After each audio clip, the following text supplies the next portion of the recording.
Kece Radio, your easy listening station. Hai Kece people, apa kabar nih? Pastinya tetap semangat dan selalu bisa berkarya, kemudian bisa melakukan aktivitas gitu kan ya. Walaupun memang pandemi ini membuat kita lebih tidak leluasa untuk bisa berkumpul dengan teman-teman. Ya, karena kita juga tetap harus mematuhi protokol kesehatan gitu kan ya. Jangan lupa pesan ibu 5M. Dan Kece People kali ini sangat spesial di program Rumit. Yang penting gak rumit. Kayak gini Dok.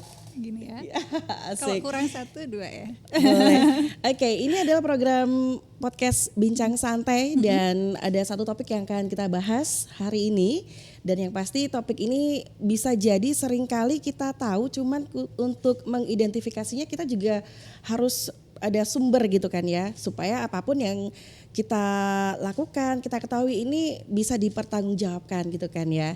Oke Kece People, di studio Kece Radio yang hadir bersama saya kali ini adalah Dr. Brihastami Sawitri SPKJ, spesialis kedokteran jiwa yang akrab disapa Dr. Mia. Dan tema kita yang akan kita ulas habis seputar bipolar, berdamai dengan bipolar. Kece People mungkin belum banyak juga yang mengetahui tentang apa itu bipolar disorder atau gangguan bipolar dan bagaimana kita bisa mengenalinya, bisa mengidentifikasinya mulai dari penyebab, gejala, pemicunya, pengobatan sampai pada bagaimana sih untuk mencegah seseorang mengalami bipolar. Dan apakah bipolar itu bisa berpengaruh besar pada kehidupan seseorang? Nah, Dokter Mia ini yang akan menjawabnya langsung. Sebelum kita ngobrol, Dokter Mia sabar dulu. Saya pengen Kece People tahu bahwa Dokter Mia ini kelahiran Semarang 3 Agustus. Beliau seorang dokter spesialis kedokteran jiwa dan saat ini bertugas di Rumah Sakit Universitas Airlangga Surabaya. Kemudian juga bertugas di Rumah Sakit Umum Daerah Dr. Sutomo Surabaya dan di RSUD Dr. R. Kusma Tuban di Tuban. Beliau juga seorang dosen di Departemen Psikiatri Fakultas Kedokteran Universitas Airlangga. Juga pernah atau sekarang masih menjadi broadcaster gitu kan ya. Dan tentu banyak sekali apapun aktivitasnya, termasuk beliau bergabung di komunitas profesional dan Dr. Mia ini punya ketertarikan pada kesehatan mental perempuan. Pernah menempuh pendidikan di Broughton Anglican College, New South Wales, Australia. Kemudian itu di tahun 1998 dan sampai 1999. Di tahun 2000 sampai 2007 menempuh pendidikan Fakultas Kedokteran UNER dan melanjutkan di UNER juga di tahun 2009 sampai 2016 untuk spesialis kedokteran jiwa. Waduh, ini kayaknya Dokter Mia udah mau ngomong gitu, nggak sabar. Dok, kira-kira apa sih sebetulnya bipolar itu? Karena yang saya tahu beberapa artikel kayak Vincent van Gogh ini kan seorang seniman, dia pernah berjuang dengan bipolar. Kemudian jangankan jauh-jauh di Belanda, Indonesia saja juga ada beberapa artis yang dia mengatakan bahwa saya bipolar. So, bipolar itu apa sih? Bipolar itu jenis makanan apa gitu kan ya. Jadi renyah nggak sih gitu? Kalau bipolar sendiri sebenarnya termasuk gangguan di bidang psikiatrik yang gejalanya utamanya adalah adanya 2 kutub, makanya bipolar 2 kutub gitu kan. Jadi termasuk gangguan mood. Yang satu moodnya ditandai oleh mood yang menurun, depresif kalau kita bilangnya ya. Gejala-gejalanya seperti gangguan depresi yang lain, misalnya sedih, terus habis itu ada energinya kayak menurun gitu kan, capek, terus kemauannya berkurang, motivasinya berkurang. Terus mungkin ada gejala-gejala lain seperti gangguan makan, gangguan tidur. Nanti mungkin kita bisa bahas lebih lanjut mengenai gejala di fase depresi ya. Di sisi lain ada juga fase di mana dia merasa up banget, naik gitu. Jadi kalau kita bilangnya bisa hipomanik atau manik yang lebih tingginya gitu ya. Jadi kalau tanda-tandanya mungkin malah kebalikannya ya. Dia bersemangat, energinya banyak, kadang ngomongnya lebih cepat daripada biasanya. Kalau depresi kan malas ngomong gitu kan. Nah, terus habis itu kadang-kadang dia merasa juga ada gangguan tidur juga karena dia ngerasa aku nggak capek, aku banyak energi, aku nggak mau tidur, terlalu banyak ide gitu dan sebagainya. Nanti bisa kita bahas lagi gejala-gejala yang menyertai. Nah, itu terjadi biasanya pada 2 fase yang berbeda. karena gangguan bipolar ini juga tipenya banyak, ada juga jangka waktu yang berbeda ya. Jadi kan ada yang misalnya dia biasanya kalau 2 minggu nih fase manik, habis itu diikuti depresif 1 bulan gitu misalnya. Ada juga mereka yang gejala bipolar lainnya itu lebih cepat, mungkin ada yang namanya rapid bipolar begitu. Tipe-tipenya juga macam-macam, ada yang mungkin lebih dominan maniknya tadi, yang up tadi, yang hipomanik, ada yang lebih dominan depresifnya, seperti itu. Oke. Kalau dilihat dari interval gitu kan ya, frekuensi, kemudian bisakah seseorang mengatakan bahwa aku masuk di fase apa ini? Artinya begini, saya happy hari ini gitu kan, tapi itu kan bukan bipolar gitu kan. Kemudian ketika saya menerima pesan, tiba-tiba saya sedih, itu kan wajar gitu kan. Betul. Di sini maksudnya bipolar yang normal dan yang abnormal ini kayak gimana sih maksudnya? Yang ini butuh penanganan lebih lanjut gitu kan. Kalau tadi kan dikatakan bipolar itu suatu gangguan ya, artinya berarti harus sudah mengganggu, entah itu dirinya sendiri atau orang lain atau relasinya dengan orang lain. Contohnya nih kayak misalnya kalau dia lagi manik nih, saking happy-nya gitu, kadang dia tuh optimis banget, dia bikin kayak investasi-investasi yang sebenarnya kalau dia lagi nggak di fase itu dia nggak akan lakukan karena itu terlalu risky misalnya, karena tadi kalau fase manik itu ada risk taking behavior yang lebih tinggi. Mungkin juga karena fase hipomanik jadi drive seksualnya juga meningkat, akhirnya dia perilaku seksual yang berisiko, kan itu juga sudah merugikan ya. Begitu juga pas depres, mungkin dia karena tidak ada energi, tidak ada motivasi, mungkin dia tidak berangkat ke kantor, mungkin dianggap malas sama teman-temannya gitu kan. Akhirnya juga bisa menimbulkan gangguan pada kehidupan pekerjaan, pada sekolahnya, mungkin seperti itu. Jadi memang ada syarat-syarat yang harus dipenuhi kalau sebelum seorang psikiater mendiagnosis seseorang dengan bipolar gitu. Jadi memang kita sebaiknya memang tidak self-diagnosis ya. Mungkin kita bolehlah screening atau deteksi dini bahwa aku kayaknya ada nih gejala-gejala kayak gini, tapi memang perlu didiagnosis oleh ahlinya sebelum kita itu mendiagnosis diri sendiri bahwa kita itu terkena bipolar. Oke. Nah, poinnya adalah di screening gitu kan ya. Dan ini menjadi sebuah wacana yang bagus buat catchy people bahwa untuk yang self diagnosis itu kan butuh juga yang namanya artikel, kemudian kita ngobrol dengan siapa gitu kan ya. Nah, pemicunya atau apa sih faktor penyebab kemudian orang akhirnya ya yang tidak mengalami bipolar akhirnya bisa mawas diri gitu kan? Oke. Jadi pemicu dan penyebab itu dari, beda ya, sesuatu yang berbeda. Iya, bisa dibilang berbeda sih karena memang gangguan bipolar seperti gangguan psikiatrik lainnya itu sebenarnya dibilang multifaktorial, artinya dari banyak faktor, banyak hal yang mempengaruhi. Misalnya kalau di bipolar ini ada faktor biologis di situ. Jadi kimia neurotransmitter atau kimia di otaknya itu memang tidak seimbang, tidak sama dengan orang yang lainnya gitu. Kita kan pasti punya ya moodnya naik, moodnya turun sebenarnya, tapi range-nya normal ya, tidak sampai mengganggu. Nah, kalau mereka itu kalau dilihat menurut penelitian juga memang ada zat kimia yang tidak sama dengan individu atau manusia normal lainnya. Kemudian ada faktor genetik. Biasanya memang ada faktor keturunan di sini, entah itu gangguan mood bipolar pada keluarga atau gangguan mood lainnya, misalnya depresi atau gangguan-gangguan psikiatrik lainnya, biasanya memang lebih tinggi risikonya untuk terkena bipolar. Terus tadi memang ada, kalau kita kan ngomongin manusia itu kan memang makhluk bio, psiko, sosio, kultural, religi dan sebagainya ya, maksudnya banyak hal tadi ya. Misalnya kayak sosial nih, jadi misalnya teman-teman yang mungkin mengalami bully, memang lebih berisiko lebih tinggi untuk terkena gangguan bipolar ini, sekaligus bisa menjadi pencetusnya juga. Jadi misalnya dia sudah ada kerentanan tadi biologis, sudah ada keturunan dan secara biologis ada. Nah, secara sosial tiba-tiba dia mendapatkan bully kah, atau mungkin putus dari pacar yang buat seseorang itu mungkin signifikan ya, buat orang lain mungkin enggak gitu kan. Buat orang lain mungkin kehilangan uang besar misalnya, itu bisa mencetuskan gangguan bipolar tersebut. Seperti itu. Jadi banyak hal. Dan yang perlu digarisbawahi adalah catchy people, bullying ini menjadi salah satu topik yang bisa jadi topik yang berbeda lainnya, tetapi di sini juga menjadi manifestasi orang itu bisa mengalami bipolar gitu kan ya. Dan jangan lupa catchy people, di obrolan kali ini kita ngobrolnya santai dan yang pasti saya juga baru tahu juga kalau ternyata ada banyak faktor termasuk genetik. Betul. Gitu kan ya. Dan ini perlu dirunut. Artinya ketika saat ini dia mengalami di usia ini mengalami gangguan bipolar, itu berarti masih ada manifestasi dari faktor genetik. Nah, biasanya kalau ngomongin faktor genetik, ini munculnya di usia kapan nih? Oke, kalau menurut penelitian memang paling tinggi onsetnya atau mulainya itu adalah usia dewasa muda. Tapi sebenarnya tidak terbatas ya, jadi bisa lebih muda kayak remaja.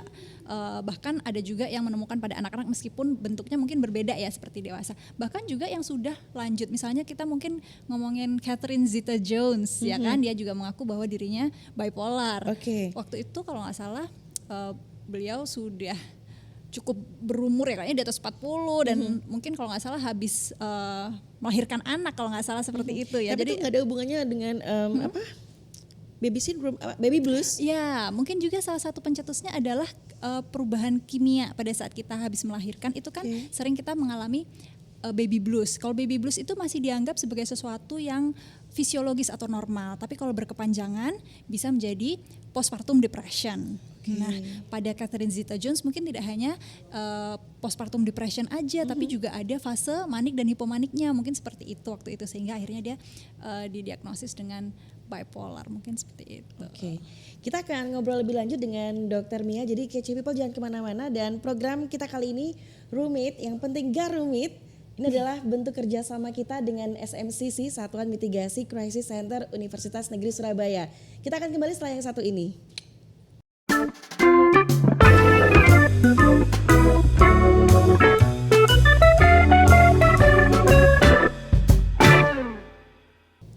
Kece Radio, your easy listening station. Kita masih di Rumit, yang penting gak rumit. Nah, mantap nih. Oke, Kece People, ini adalah bahasan yang di awal di segmen yang pertama masih ya walaupun daging juga, tapi isiannya yang masih lebih pemanasan ya tadi ya. Pemanasan bobotnya di sini di segmen yang kedua. Kalau membahas seputar apa sih bipolar, kemudian mengidentifikasinya mulai dari faktor penyebab ataupun pemicunya. Nah, kita juga apakah bisa tahu untuk bisa mengidentifikasi bahwa ini bipolar, apa sih gejalanya, Dok? Oke, kalau gejalanya tadi mungkin sudah kita sebut sedikit ya bahwa ada 2 fase kan. Kalau yang fase depresi itu biasanya lebih ke down gitu ya. Kadang-kadang kita bisa ngelihat juga dari penampilan seseorang. Misalnya tadi selain bicaranya lebih lambat, dia juga mungkin males dandan kali ya.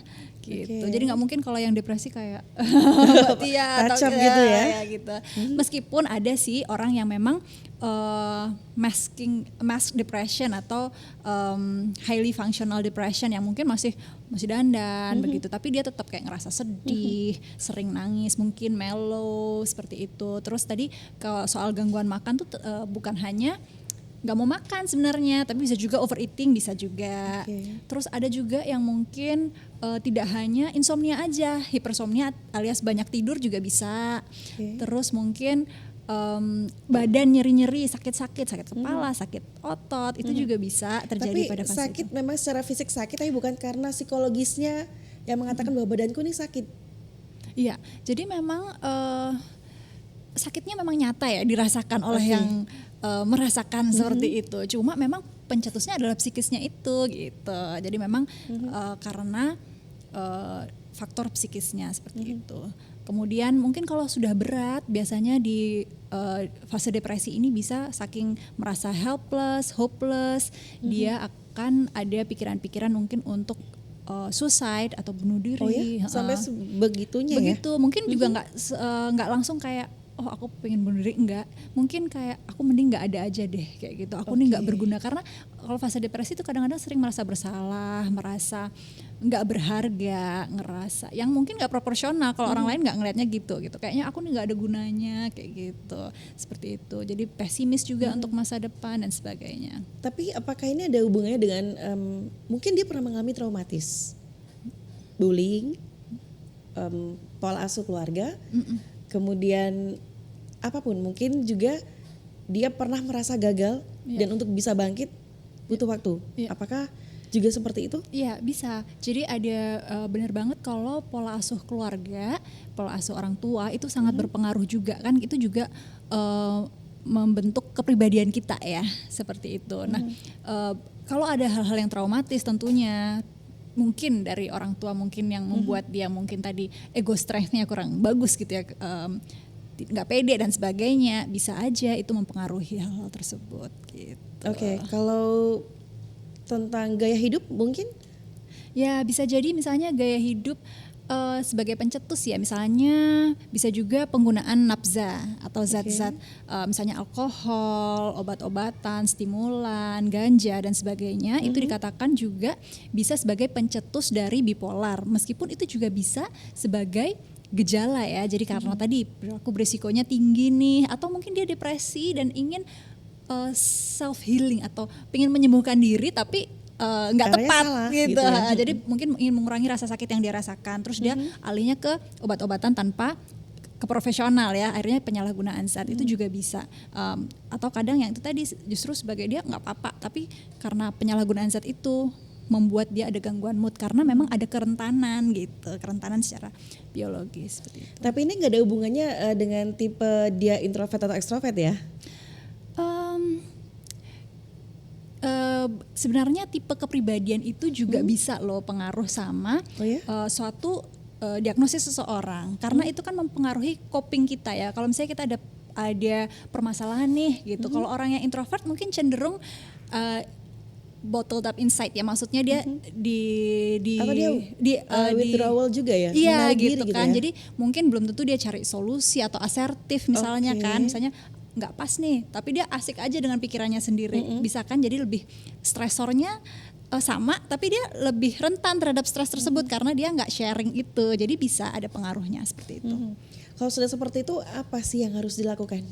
Ya, kalau sudah ada kita merasa tadi ya, yang mungkin tadi yang banyak diceritakan yang fase depresi, meskipun fase manik juga bisa ya. Kadang-kadang kalau orang hipomanik itu kan kadang kayak nggak ngerasa sakit ya, karena dia merasa banyak ide, optimis, kan malah seneng ya kita aktif gitu. Kalau manik baru Energinya orang lebih lain yang banyak ngerasa gitu ya. betul kan, kayaknya malah dok aku kayaknya seneng banget kalau misalnya lagi fase hipomanik nih dok gitu, padahal itu mungkin sebenarnya bukan fase normalnya beliaunya. Nah kalau udah merasa tadi yang hal-hal disebutkan itu, baiknya sih tetap aja kita datang ke profesional gitu untuk bener nggak sih aku beneran bipolar atau yang lainnya mungkin gitu, yang dimana hal-hal ini udah mengganggu aku, kita cari solusinya bareng-bareng kayak gitu.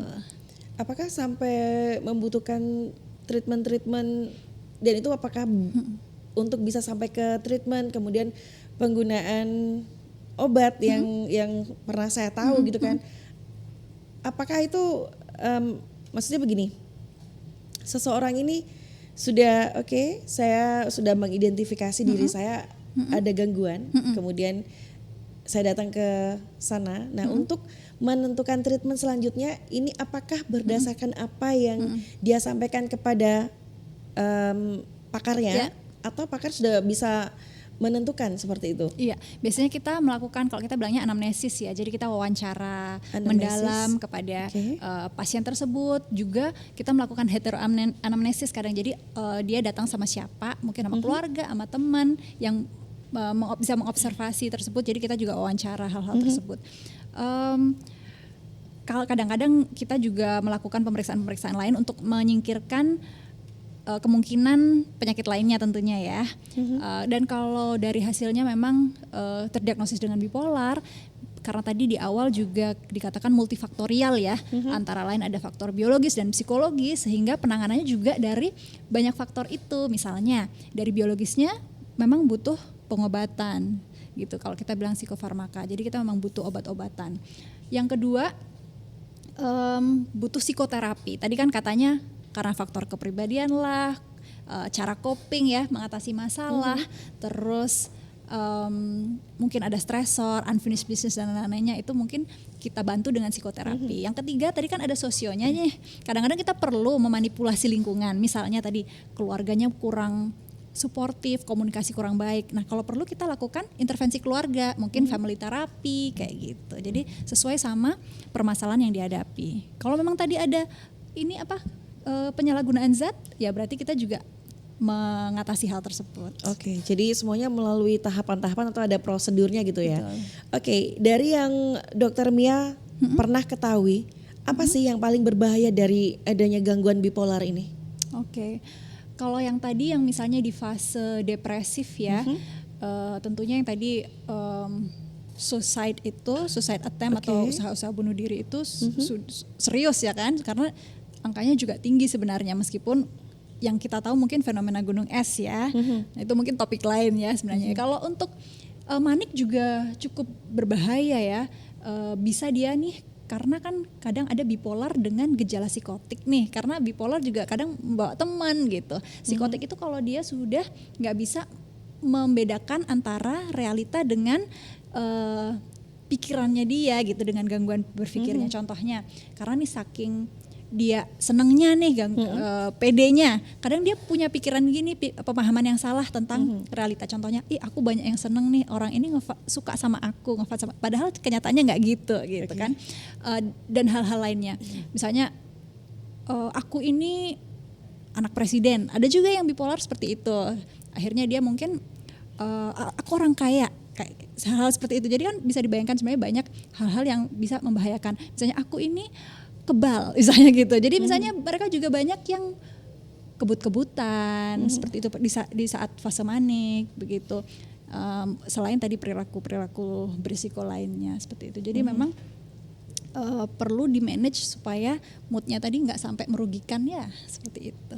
Tapi saya rasa sebuah kenormalan ketika seseorang punya saya orang kaya gitu kan. Artinya dia punya ekspektasi, punya motivasi untuk bagaimana saya bisa menjadi orang kaya. It's normal gitu kan. Ya, cuma masalahnya kalau di bipolar nih seringkali ide itu terlalu banyak tapi tidak bisa sampai ke realisasinya. Jadi dia kalau kita bilangnya flight of ideas, idenya banyak ini gitu. Aku mau jadi orang kaya, aku mau begini tapi dia nggak bisa runtut gimana sampai pertama sampai selesai. Menyelesaikannya aja kesulitan karena itu tadi ada kalau kita bilangnya racing thought ya, jadi pikirannya kayak berkejaran begitu, jadi kacau gitu. Dan yang pasti yang seperti ini akan mengganggu aktivitas sehari-hari ya, apalagi kalau dia sudah bekerja atau berkeluarga. Betul. Jadi dan untuk konsentrasi kan susah ya. Dan bisa mengarah ke hal-hal yang tidak diinginkan, bisa jadi seperti itu. Banget gitu. Dan ini yang harus kita ketahui juga, saya juga pribadi, Kece People kalau bicara seputar bipolar gitu kan ya, mulai sekarang pun kita harus bisa menjadi pribadi yang bagaimana kita ini, apakah yang sudah kita lakukan ini bermanfaat atau tidak gitu kan ya. Kalau misalnya sesuatu yang meledak-ledak, kalau misalnya memang butuh energi lebih, kalau misalnya sesuai dengan timing yang pas, akan berguna gitu kan. Betul. Ya. Tapi bagaimana kalau memang penggunaannya itu bahkan bisa mengganggu orang lain? Adakah memang seperti itu? Iya ada. Salah satu tanda-tandanya bipolar misalnya pada saat fase manik ya, sayangnya tidak hanya happy doang, kadang-kadang dia irritable, jadi kayak senggol bacok gitu ya kalau orang karena dia irritable, jadi kita salah ngomong langsung dia nadanya tinggi, langsung kayak lo nantang kayak gitu misalnya. Itu bisa jadi terjadi pada saat dia manik begitu. Dan ini menjadi sesuatu yang menarik, dan ini kita menjadi generasi atau kita bisa menjadi informan kepada masyarakat bahwa bipolar itu harus diwaspadai seperti itu. Bahkan di dunia bipolar ini diperingati di setiap tanggal 30 Maret, betul. Kita akan membahasnya lebih lanjut setelah yang satu ini, Dokter Mia. Buat Kece People jangan kemana-mana.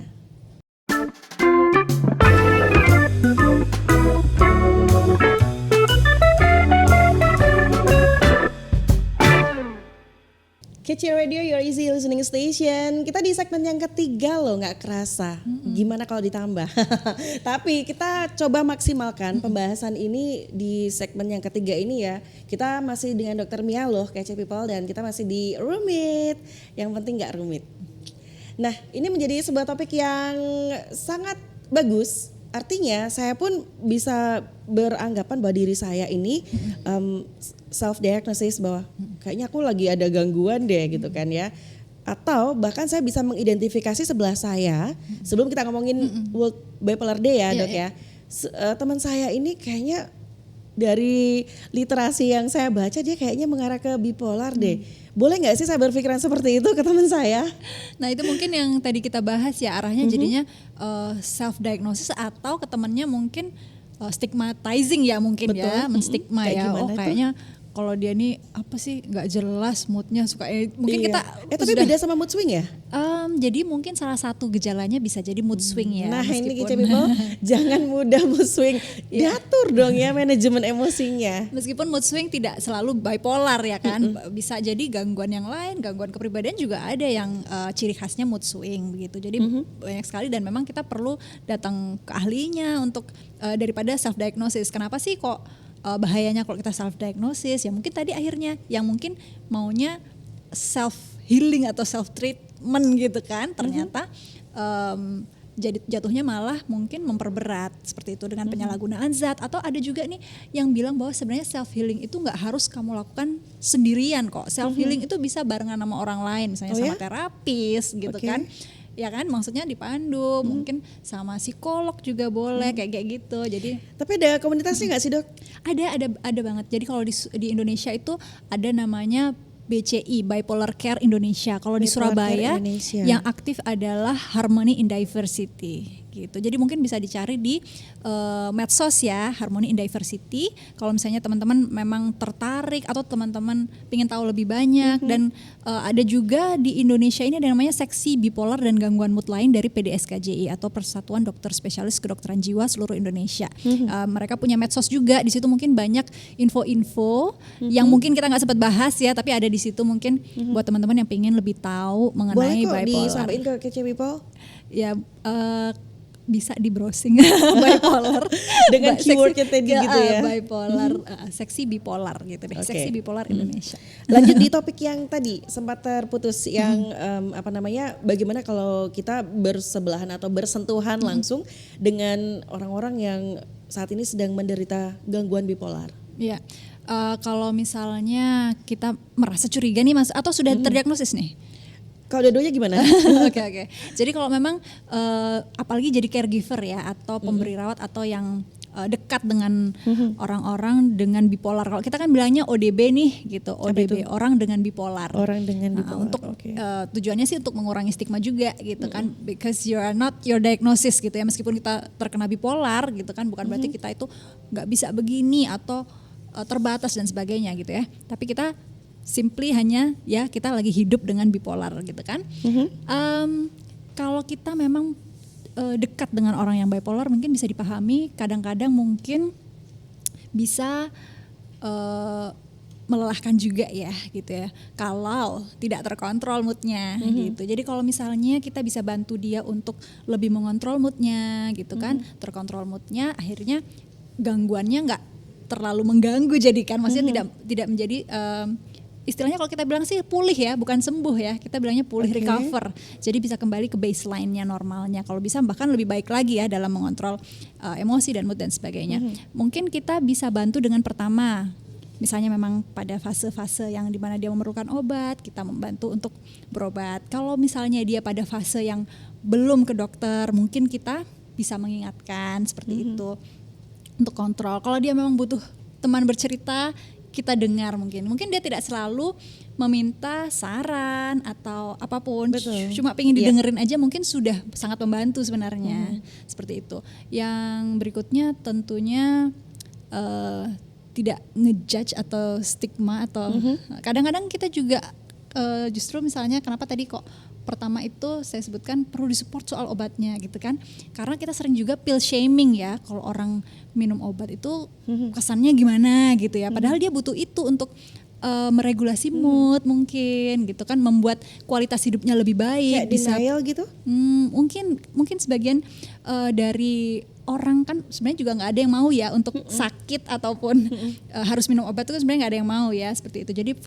Jadi mungkin kalau awal-awalnya ada fase denial, wajar banget ya. Mungkin kita salah satunya fungsinya di situ ya, menerima bahwa kadang memang ada orang yang perlu minum obat. Sama seperti kencing manis, darah tinggi, kan memang butuh untuk meregulasi supaya tidak kena komplikasi, tetap sehat, tetap bisa beraktivitas seperti itu. Oke, berarti bipolar tuh bisa pulih ya? bisa pulih. Bisa pulih. Oke. Dan ini juga menjadi poin bahwa bipolar itu sebetulnya juga nggak berbahaya juga kalau misalnya kita tahu. Nah, untuk mengantisipasinya supaya kita ini yang bukan dengan bipolar, ini apa sih langkah-langkah antisipasi yang harus dilakukan? Apakah ketika kita tahu bahwa saya akan sedih, kemudian saya akan alihkan perhatian saya akan gunakan ke fokus kemana begitu? Jadi apa yang harus dilakukan untuk mengantisipasi supaya kita jangan sampai mengarah pada gangguan bipolar? Oke. Gini, karena misalnya tadi sudah disebutkan ada kerentanan ya. Jadi misalnya kayak terutama mungkin kayak orang kencing manis kan tidak semua juga, misalnya dia punya keluarga dengan kencing manis nih gitu kan, dia kan tidak semuanya yang jadi kencing manis juga ya, tidak menderita diabetes, tapi dengan gaya hidup bisa juga dijaga ya. Jadi mungkin kalau misalnya terkait bipolar ini, kalau sedih atau senang sebenarnya kan bukan suatu hal yang buruk ya. Sedih pun sebenarnya bukan suatu hal yang buruk. Kalau kita nonton film Inside Out ya, kita kan juga butuh sedih ya untuk memproses emosi kita. Terus kita mungkin dengan menarik diri sebentar mungkin kita menoto juga kita harus ngapain gitu ya. Sebenarnya tidak ada yang salah juga kalau kita itu kadang merasa sedih, wajar, manusiawi gitu. Cuma mungkin kita harus aware aja sampai sejauh mana rasa sedih ini mempengaruhi kita gitu kan, proporsional atau enggak. Mungkin yang penting di sini juga kadang sharing ya kan, jadi orang lain mungkin kadang lebih tahu sebenarnya kita yang kita pikirkan tuh cukup proporsional atau enggak begitu kan, maksudnya kita jadi ada insight atau tambahan tilikan dari sudut pandang yang lebih objektif mungkin seperti itu. Jadi jangan ragu, let's talk gitu, ngobrol aja gitu, cari teman ngobrol, curhat aja. Emang di roommate tempatnya orang curhat nih kayaknya. Tapi memang begini, untuk bisa menemukan tempat dia bisa menerima kekurangan saya, kelebihan saya, kemudian saya sedang katakanlah dalam tahap memperbaiki taraf hidup karena saya dengan ODB gitu kan. Itu berarti antisipasinya adalah kita harus bahagia dulu, kita harus bukan bahagia, kita harus bisa manajemen emosi dulu. Iya. Jadi memang ya kan tadi kan jadi caregiver itu kan butuh energi ya tadi ya. Ya, jadi kita mungkin tetap in check sama kita sendiri ya. Kan kita juga harus tetap self love ya. Jadi kita kalau misalnya kita not in a good place, kita tadi seperti yang Mbak Tia bilang, kita mungkin lagi enggak sehat nih, juga enggak fit. Kan mungkin kita juga enggak bisa optimal ya dalam membantu orang gitu. Jadi kita memang mungkin kadang perlu make sure kita juga dalam kondisi yang oke sebelum kita nolong orang gitu ya. Kalau kita di pesawat kan juga pakai masker udara dulu baru nolongin orang kan. Betul. Gitu. Jadi kalau misalnya kita bisa menolong diri kita juga, kita akhirnya bisa menolong orang lain. Betul. Karena terkadang juga orang yang mau curhat itu kan pengennya ada pundak nih buat kamu gitu kan. Nah, bicara lagi kalau bipolar ini bisa menjadi sebuah wacana yang menarik untuk masyarakat. Bahkan kita juga ada satu momen di mana memperingati Hari Bipolar. Sebetulnya kenapa harus diperingati bipolar itu? Iya, kenapa harus diperingati? Bukannya merayakan gitu ya, masa ada orang sakit dirayakan enggak ya? Jadi sebenarnya supaya kita lebih banyak orang yang tahu tentang bipolar. Ternyata enggak semua orang aware soal bipolar ini. Jadi kita berusaha raising awareness atau meningkatkan kesadaran orang. Ternyata ada loh sakit seperti ini, dan kalau misalnya lebih banyak yang tahu, mungkin lebih banyak yang bisa deteksi dini gitu kan. Lebih tahu harus kemana, harus ngapain, seperti itu. Bagaimana membantu orang lain, mungkin seperti itu. Lalu yang kedua juga tujuannya adalah sebenarnya mengurangi stigma tentang bipolar gitu. Mungkin banyak stigma-stigma terkait gangguan mental pada umumnya ya, gangguan jiwa, tidak hanya bipolar saja. Jadi kita berusaha mengurangi karena memang itu tadi sebenarnya bipolar banyak sekali terjadi pada orang-orang yang kreatif sebenarnya gitu. Jadi pada di dunia terjadi di orang-orang yang kreatif. Catat ya Kecil People ya. Ya, jadi kalau kita ini masuk ke komunitas nih dengan HID gitu tadi, Harmony Diversity, sebenarnya banyak mereka punya potensi banyak, artistik, kreatif gitu, bisa produktif gitu. Cuma itu tadi kalau moodnya terregulasi dengan baik, produktifnya bisa continue kan gitu. Tapi kalau misalnya nggak terregulasi kan bisa naik turun, bahkan kacau gitu akhirnya begitu. Jadi kita juga berusaha mengurangi stigma terkait ODB, juga terkait pengobatannya tentang bipolar, mungkin seperti itu. Oke, ini kan Dokter Mia kan kalau saya baca profilnya ini kan aktivitasnya banyak gitu kan ya, selain dosen juga dokter juga gitu kan, psikiatri, ikut komunitas juga gitu kan. Seberapa efektifnya komunitas ini menjadi tempat untuk orang merasa kesehatan mental tuh sangat berharga gitu? Iya. Sangat-sangat sih sebenarnya, kita juga mungkin dari komunitas tuh saling menguatkan gitu ya, antara yang mungkin harus istilahnya mungkin penyintas ya, survivor dari penyakit tertentu misalnya dengan bipolar ini, kemudian orang-orang yang care tentang mental health, juga mungkin caregivernya saling menguatkan. Kan tadi kan exhausting ya kadang ya. Nah itu tadi kalau sesama kadang-kadang dapat energi baru dari sharing itu, dapat tips baru, dapat penguatan baru gitu kan, bisa dipahami ya, kadang juga bosen orang minum obat dan sebagainya gitu ya. Jadi kita mungkin dapat penguatan baru. Jadi terus melalui kegiatan-kegiatan komunitas juga mungkin orang juga lebih aware, lebih banyak yang melek bahwa oh ya ada orang dengan kondisi seperti ini, mereka tetap produktif gitu kan, mereka tetap berprestasi, mungkin harapannya bisa semakin mengurangi stigma. Oke. Agenda terdekat mungkin ada yang mau disampaikan ke Kece People? Ya, oke, terkait World Bipolar Day yang diperingati tiap 30 Maret itu, kita dari Seksi Bipolar juga bekerja sama dengan komunitas-komunitas.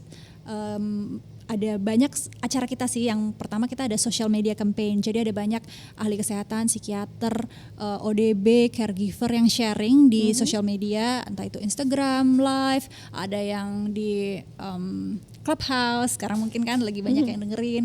Terus juga kita punya webinar awam yang tanggal 28 Maret, ada juga webinar nakes, karena kadang juga ahli tenaga kesehatan belum semua melek tentang bipolar kan gitu, nggak selalu bisa mengenali bipolar. Jadi kita berusaha meningkatkan kapasitas dan kemampuan mereka melalui webinar semi workshop gitu. Oke. Apakah itu juga menjadi harapan dari Dokter Mia dengan adanya beragam kegiatan untuk memperingati Hari Bipolar? Iya, semoga bermanfaat gitu kan, bisa tambah banyak orang yang tahu dan juga bisa kasih support juga untuk orang dengan bipolar, saling lebih empati gitu ya kita kalau ketemu sama ODB. Oke. Gitu. Adakah kita ini sudah di menjelang closing nih Dok, kira-kira apa sih yang pengen disampaikan ke masyarakat luas atau Kece People? Oke, pertama buat Kece People, terima kasih sudah tidak mematikan televisi atau gadgetnya gitu kan, udah nyimak sampai akhir gitu kan, berarti kan peduli sama kesehatan mental ya. Betul. Pertama terima kasih dulu, semoga semakin pingin banyak tahu tentang bipolar dan juga gangguan-gangguan jiwa lainnya, semakin peduli, semakin empati, dan mengurangi stigma tentang gangguan bipolar dan gangguan psikiatri lainnya, terkait juga pengobatannya juga, seperti itu. Oke, yakin ini yang terakhir mau disampaikan?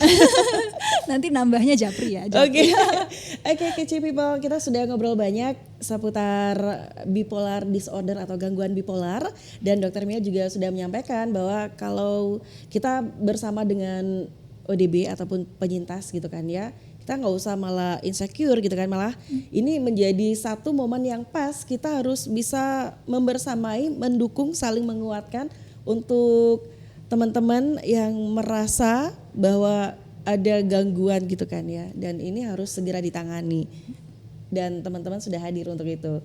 Dan terima kasih untuk sekali lagi Dokter Mia yang sudah hadir di studio Kece Radio, yang sudah berbagi informasi banyak di Roommate. Yang penting gak rumit, itu poinnya.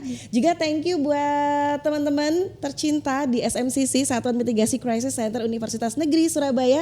Juga yang tak kalah penting, terima kasih buat teman-teman yang ada di belakang layar yang banyak sekali ngedukung kita, yang bisa membuat saya cantik, yang bisa membuat Dokter Mia tampil hari ini. Yang pasti thank you buat semuanya. Tetap sehat, tetap semangat, dan jangan pernah menjauhi orang-orang dengan bipolar, karena kita harus ada untuk mereka. Saya Tia Eser pamit, mohon diri. Terima kasih Dokter Mia. Terima kasih Mbak Tia. Buat Kece People, stay tune terus di program Roommate. Yang penting gak rumit. Thank you. Sampai jumpa.